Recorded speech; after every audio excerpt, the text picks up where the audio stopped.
Hello everyone, क्या हाल चाल है। अभी यूनियन कैबिनेट की एक मीटिंग होती है और उसमें अप्रूव किया जाता है 12 स्मार्ट सिटीज को, कि 12 स्मार्ट सिटीज बनाई जाएंगी।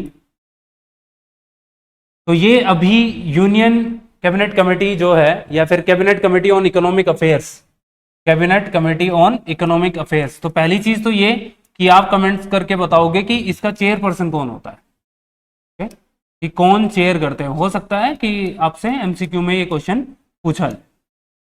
तो कैबिनेट कमेटी की मीटिंग में ये डिसीजन आता है कि 12 स्मार्ट सिटीज बनाई जाएंगी। किन पे बनाई जाएंगी? जो हमारा national industrial corridor development project है, जिसके तहत डिफरेंट डिफरेंट कॉरिडोर्स, 11 कॉरिडोर्स बनाए गए हैं इंडिया में। उन कॉरिडोर्स पे ये स्मार्ट सिटीज बनाई जाएंगी। तो उसी के बारे में आज हम लोग पढ़ेंगे, देखेंगे कि ये डिसीजन किस तरीके से हेल्पफुल हो सकता है इंडिया के लिए। क्या बेनिफिट्स होंगे इसके, या फिर अगर बात करें तो कॉरिडोर से कैसे हमारा प्रीलिम्स में क्वेश्चन पूछा जाता है, या फिर मेंस में किस तरीके से कीवर्ड्स या फिर करंट अफेयर्स से कैसे इसको रिलेट करेंगे हम लोग।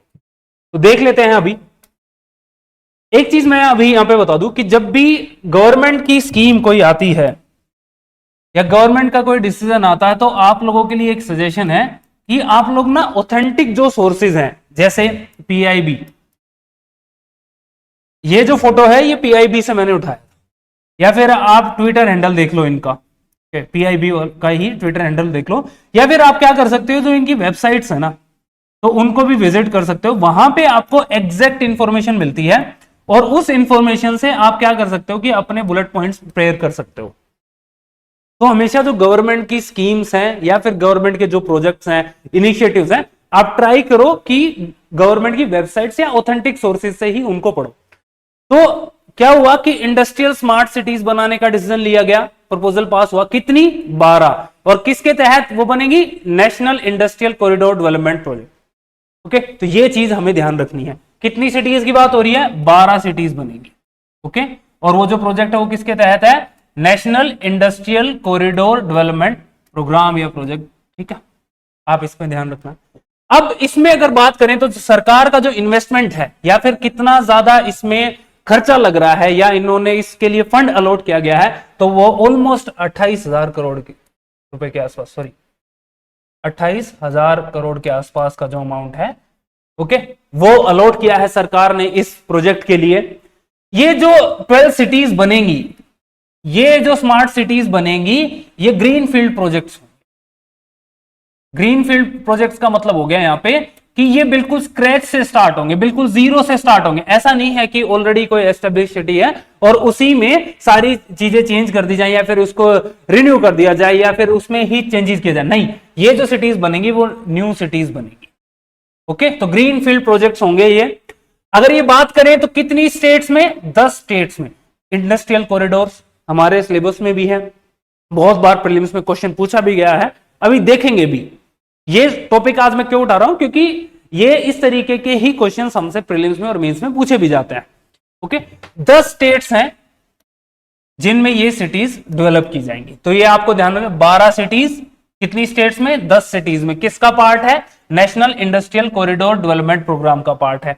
ओके, कि जो प्रोजेक्ट्स हैं, वैसे तो इस प्रोग्राम के तहत 11 इंडस्ट्रियल कॉरिडोर्स बन रहे हैं, लेकिन ये जो सिटीज बनेंगी वो 6 मेजर कॉरिडोर्स पे बनेगी। कितनों पे बनेगी? 6 मेजर कॉरिडोर्स पे। तो ये भी हमें ध्यान रखना है। यहां से फैक्चुअल क्वेश्चन बनने के चांसेस होते हैं। अब आपको इनकी सिटीज के नाम भी याद रखने हैं। क्यों? क्योंकि सिटीज से भी हो सकता है कि क्वेश्चन आपसे पूछ ले, क्योंकि राजस्थान की भी 2 सिटीज इन में इंक्लूडेड है, इन 12 सिटीज की अगर बात करें तो। आप देखिएगा कि जैसे अगर मैं पहले इसका बात करूं, खुरपिया कहां पे है? उत्तराखंड में। गया इन बिहार। राजपुरा और पटियाला कहां पे? पंजाब में बनाई जाएगी। जहीराबाद की अगर बात करें तो वो तेलंगाना में। डिगी इन कहां पे? महाराष्ट्र में। और ओरवक्कल और कोरापति कहां पे? आंध्र प्रदेश में। ये सिटीज के नाम है। आपसे मैच द फॉलोइंग में भी पूछा जा सकता है, या फिर आपसे स्टेटमेंट बना के भी पूछ लेगा, या आपसे पूछ लेगा कि कितनी सिटीज बनेगी। पलक्कड़ कहां पे है? केरला। यूपी में 2 सिटीज हैं जो कि आगरा और प्रयागराज में वहां पे बनेगी, और राजस्थान की 2 सिटीज जैसे जोधपुर और पाली को इंक्लूड किया गया है। तो ये चीज आपको ध्यान रखना है।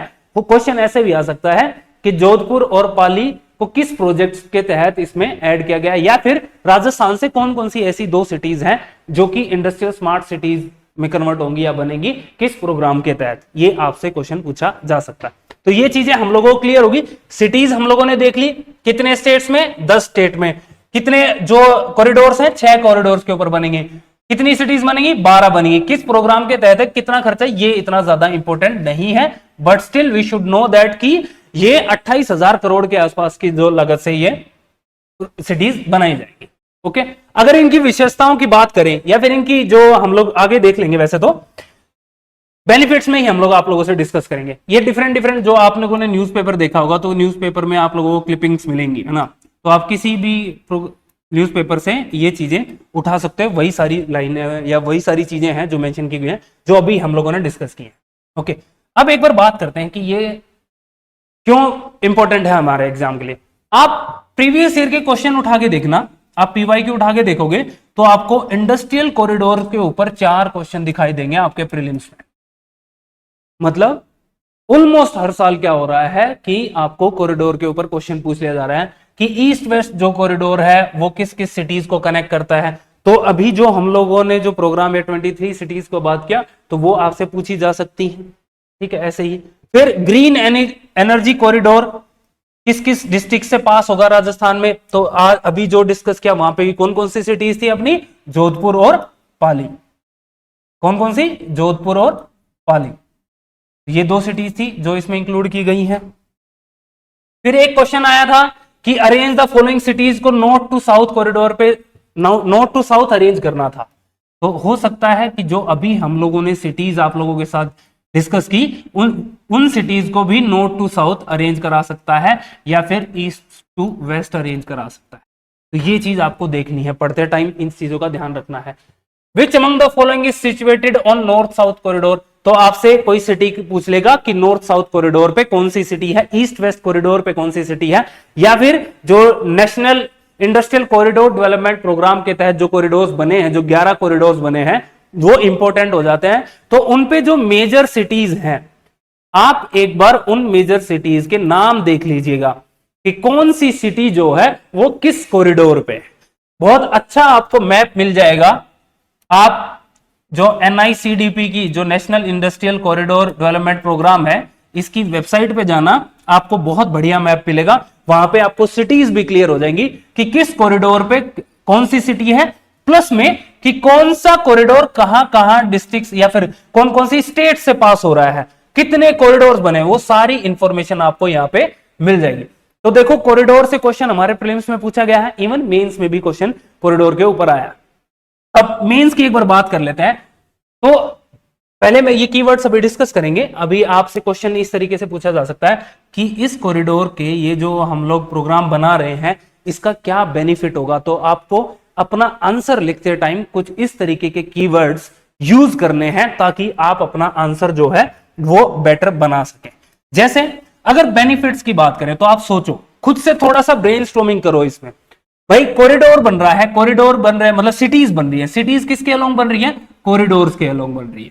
ओके, अब सिटीज बनी तो सिटीज बन रहा है, तो मतलब क्या हुआ कि इंफ्रास्ट्रक्चर क्रिएट हो रहा है। इंफ्रास्ट्रक्चर क्रिएट होगा तो उसको क्रिएट करने के लिए क्या लोग चाहिए, लोग मतलब उनको जॉब मिलेगा। तो ये जो कॉरिडोर, ये सिटीज बनेंगी, ये 40 लाख जॉब क्रिएट होंगी। इसके कारण क्या है कि जो 1 मिलियन या 3 मिलियन जॉब्स जो हैं, 1 मिलियन तो डायरेक्ट क्रिएट होंगे और 3 मिलियन जो है वो इनडायरेक्टली क्रिएट होंगे। Okay, almost 40 lakh jobs create होंगी इसके तहत। तो मतलब जो एम्प्लॉयमेंट वाला जो पार्ट है, उसमें भी आप मेंशन कर सकते हो कि ये सिटीज जब बनेंगी तो इंफ्रास्ट्रक्चर बनेगा, तो एम्प्लॉयमेंट मिलेगा, और जब एम्प्लॉयमेंट मिलेगा तो वहां की जो सोशो इकोनॉमिक कंडीशंस हैं, जिन लोगों को जॉब मिलेगा तो उनका सोशियो इकोनॉमिक कंडीशंस क्या होंगी? इंप्रूव होंगी। ओके, और इस तरीके की जब कंडीशंस इंप्रूव होती हैं या फिर पर कैपिटा इनकम इंप्रूव होता है तो हमारी जो रैंक्स आती हैं, चाहे वो ग्लोबल हैप्पीनेस इंडेक्स में है, ग्लोबल जेंडर गैप में हो गया, या ग्लोबल डेवलपमेंट वाले जो इंडेक्स हैं उनमें हमारी रैंक वो है इंप्रूव हो सकती है। ठीक है, अब बात कर लेते हैं इकोनॉमी की। तो ये जो सिटीज बनेंगी तो इकोनॉमी में बूस्ट मिलेगा, इकोनॉमी में बूस्ट मिलेगा तो हो सकता है कि हम लोग 2 ट्रिलियन का जो एक्सपोर्ट है वो कंप्लीट कर सकते इन सिटीज के थ्रू, या फिर इनके थ्रू हम लोग 2 ट्रिलियन का एक्सपोर्ट जो है वो मैच कर सकते हैं। ओके, ये देखो हम लोग ने लिख भी रखा, और कब तक कर सकते हैं? 2030 तक। फिर और क्या बेनिफिट है कि हम लोग ये इस तरीके की सिटीज बनाए कि जो हमारा मैन्युफैक्चरिंग जो सेक्टर है, क्यों? क्योंकि आप लोगों ने देखा होगा कि हमारा जो पहले जो सिस्टम था इंडिया में इकोनॉमी में, वो क्या था कि एग्रीकल्चर पे डिपेंड कर रहा। तो एग्रीकल्चर से हमें क्या करना है, अब मैन्युफैक्चरिंग पे मूव करना है, और मैन्युफैक्चरिंग पे जब हम जाएंगे तो हम लोग चीजें मैन्युफैक्चर करेंगे, तो इंडिया एक ग्लोबल हब बन सकता है मैन्युफैक्चरिंग का। ओके, तो इंडिया को अगर ग्लोबल हब बनना है मैन्युफैक्चरिंग के लिए तो ये स्टेप्स इंपॉर्टेंट है। अब ग्लोबल हब बनेंगे हम तो हम लोग क्या करेंगे कि प्रोडक्ट्स बनाएंगे, मैन्युफैक्चर करेंगे, और जब वो मैन्युफैक्चर करके हम लोग क्या कर सकते हैं, उससे एक्सपोर्ट कर सकते हैं। और कितने का एक्सपोर्ट कर सकते हैं? 2 ट्रिलियन का एक्सपोर्ट कर सकते हैं हम। ओके, तो आप लोग अपने आंसर्स को इस तरीके से कनेक्ट किया करो कि कोई चीज आ रही है, कोई स्टेप आ रहा है, कोई इनिशिएटिव है, तो वो कैसे बेनिफिट होगा। हम अब ये देख लिया हम लोगों ने।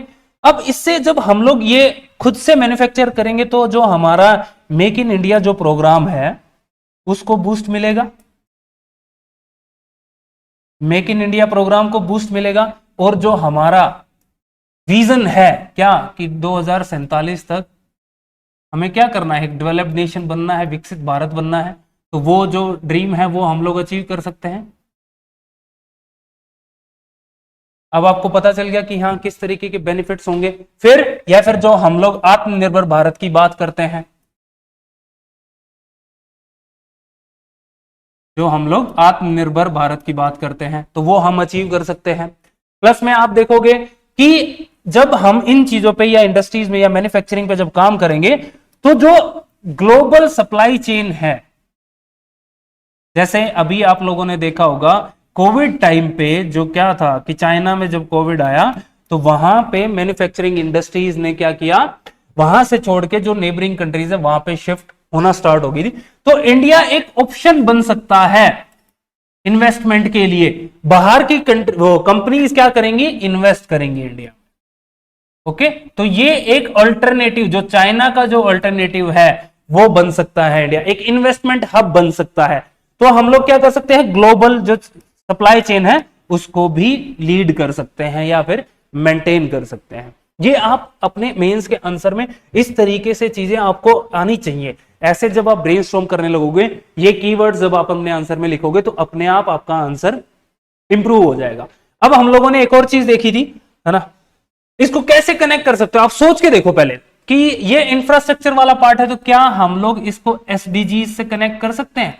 हाँ, आपके दिमाग में आना चाहिए एसडीजी 8, एसडीजी 9 और एसडीजी 11। ये 3 जो हैं आपके दिमाग में आने चाहिए।